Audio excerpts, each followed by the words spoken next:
Kyle, first of all, congratulations on the contract extension. Appreciate it. Thanks, Mike. You've spoken before about your path from Flint and going late in the first round. I just wondered what this means to you and what it crystallizes now. Coming to an agreement with the team and putting you would think your family in a good position moving forward. How does that hit you, Kyle? I mean, it's good,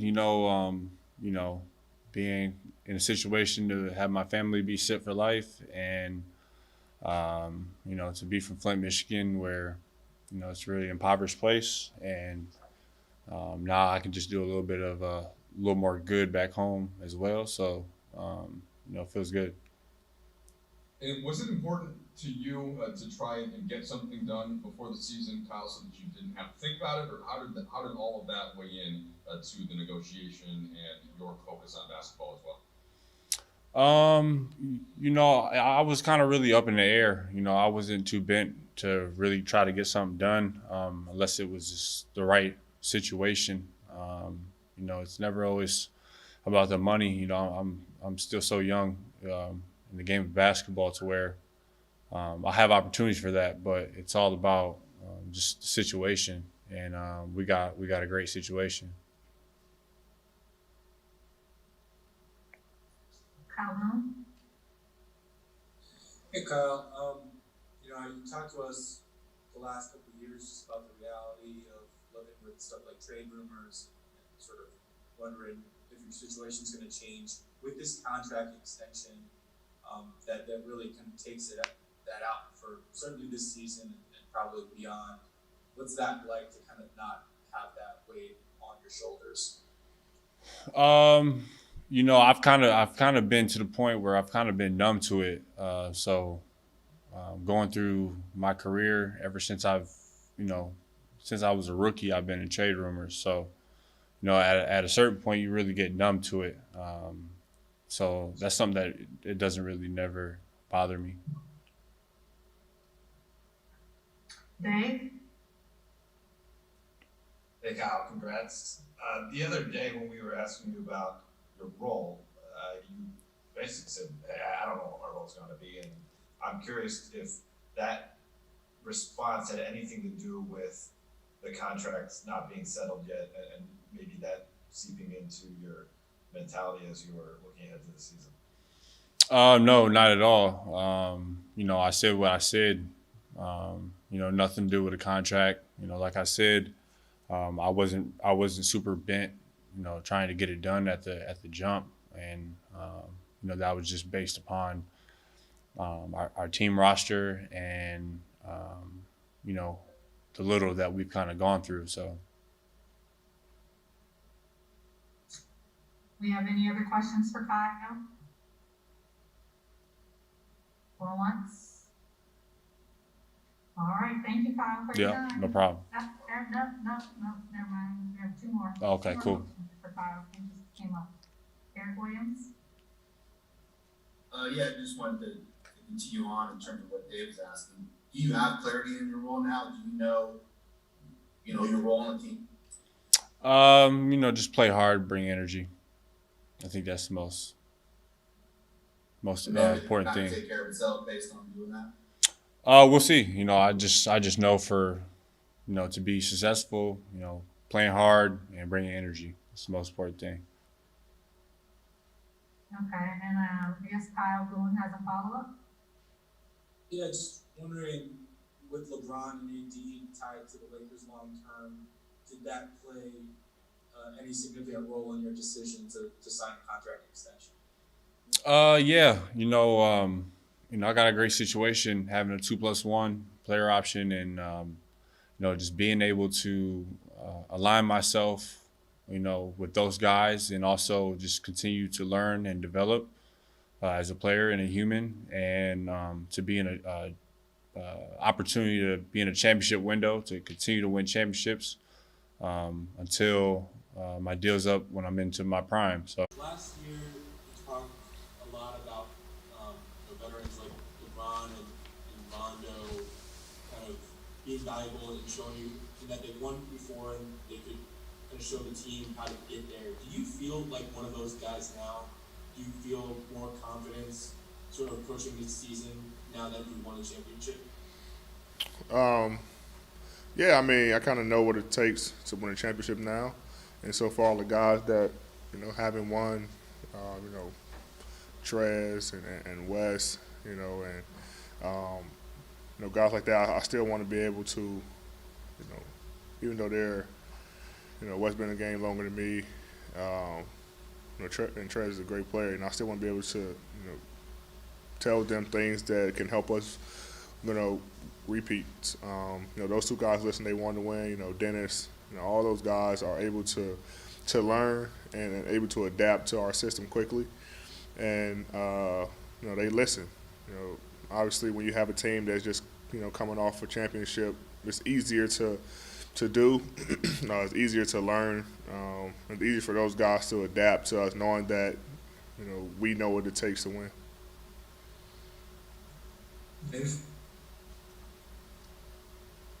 Hey, D.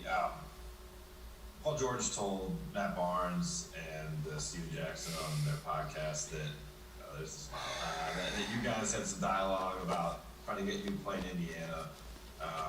It didn't happen. And meanwhile, Friday, I think, marked the 2-year anniversary that LeBron, made it known that he'd like to play with you. Have you thought about how those things have played out? And obviously, in the context, you're going to be facing Paul George at opening night. No, I mean, the Paul thing in Indiana, it was a conversation for sure. Kind of just faded away. I'm not sure what happened on their end. He said that management didn't want to do it, whatever. But it was a conversation. And then, LeBron saying what he's saying, obviously want to, team up, and then, the year that we do, we win a championship. So I think Ron kind of spoke it into existence, and it happened, and I'm glad it happened. For me, selfish reasons. I want to be a champion, and able to do that my first year teaming up with him. But I mean, who would have known? Who knows what would have happened with Paul in Indiana? He's another great player. Especially when he was in Indiana, he was definitely tough to guard. He's still tough to guard today. But I think that was so long ago that we played each other many times. Since then. But you always think about like what could have happened. Would my career be a lot different than it is now? Yeah. Anthony, I'm curious, how much have you thought about kind of plan for rest and stuff this season? Kind of like whether it's back-to-backs and stuff like that, obviously with the off-season being as short as it was and season being rest. How much have you thought about that, and what do you think kind of the plan is for you? I think you just take it a game at a time, just kind of see what your body tells you. So I thought I was going to be, winded in my first game back against Phoenix. And obviously I'm not, in mid-season shape. I don't think anyone is, but I felt way better than I thought. I didn't expect to play the entire first, and I could have in the first game back. And so I feel confident in playing, but it's different when you're constantly playing every night or back-to-backs and things like that. So you just figure out game by game, you listen to your body, and coach understands. He does a great job of managing us, make sure that we get our proper rest, knowing that we had a shortened off season, and I can always go and talk to him, and when my body is telling me something. AD, we're all in great shape on ours.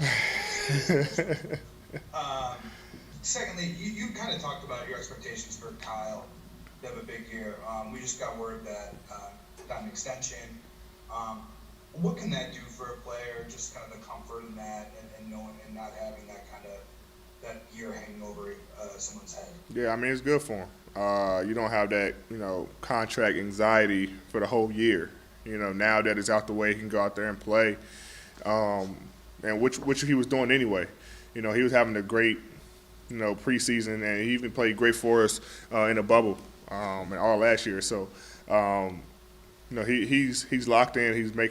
He made a great jump. On both ends of the floor. He wants to take those matchups. He wanted to guard Book in the preseason. He wanted to guard Kawhi in the preseason. So and Paul. So he wants those matchups. He's playing extremely well for us on the offensive end, making big shots. Shooting the ball extremely well, making the right play, the right passes. So it's good for him. We're excited to have him here. I know he's excited to be here. And he's a champion. You deserve it, and I'm glad that the Lakers were able to work something out with him to be able to allow him to just go out there and play and not worry about contracts for the rest of the season. All right, I think we're gonna wrap it up. Jordan Richard. What's up, bro? What's up, baby? How you doing? What's up? Can you just talk about last game you got 6 threes and just playing on the perimeter. Frank ran the down screen for you to catch the 3 and shoot, and then taking a lot of sidestep threes. Can you just talk about, are we going to see more of AD on the perimeter this year and running, just some more isolation plays for you on the perimeter? Last year, Coach talked to me about getting my 3-point attempts up. I think I was shooting, maybe 3 a game last year in the bubble, or might have been for the season, and 38% in the bubble. And he said it helped us win, and he wanted me to get that average up to 5 attempts a game. And so, just having the confidence, working with, Mike P on my shooting, day in and day out, constantly just shooting the ball with confidence and just letting it fly. Obviously the team, the players want me to shoot it. They have a lot of confidence in me. And so I just got to be able to be confident enough to go out there and shoot the ball, whether it's a pull-up 3 side.